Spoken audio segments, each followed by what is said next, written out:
so much. God bless you. Thank you for your service. Appreciate you.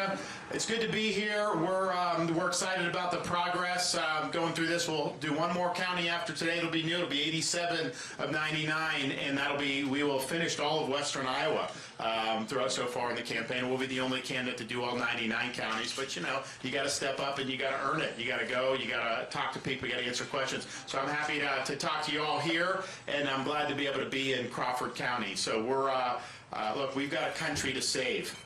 If you look at what's going on, we've got huge problems. The country's hit the skids in so many different ways, economically, culturally, and now we see all these security problems that are really rearing their head. And when the Hamas terrorists attacked Israel, one of the first things I started to think of is, if they can get into Israel with the best border security in the world, what's happening at our own border?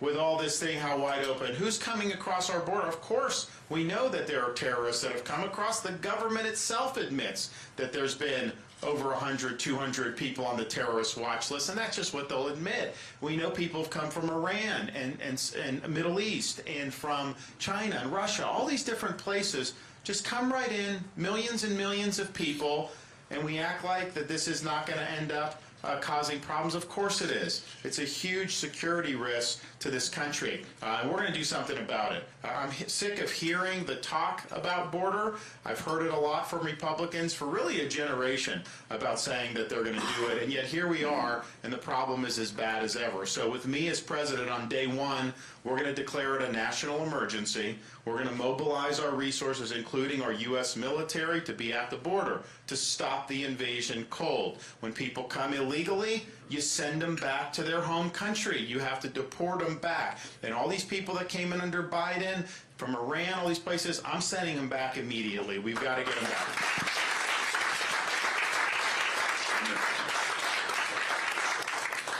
We will build a wall. I think it's important, and we will actually have Mexico pay for the wall. Now, I know that's been said before, but the reality is, yeah, Mexico's not just going to fork over money. The way you get Mexico to pay for the wall is you impose fees on the remittances that people send back to Mexico and Central America, South America, who work in this country and are foreigners. You'll raise billions of dollars a year just for those fees, and you can do it to construct the big border wall. So we will get that done. We'll make sure. But more important than any of that, I think, is we have to understand the root cause of this problem is the Mexican drug cartels. We're going to treat them like foreign terrorist organizations. We're going to use deadly military force to hold them accountable because they're invading our country and they're killing tens of thousands of our fellow Americans with fentanyl pouring into communities. And this is happening all across the United States. And the thing is, and when you, as governor and then just as campaigning, you know, you meet a lot of people who've been impacted by the fentanyl crisis. And the thing that you notice is fentanyl is a little bit different than some of the other drugs because, you know, oftentimes people that die from fentanyl are not necessarily addicted to drugs.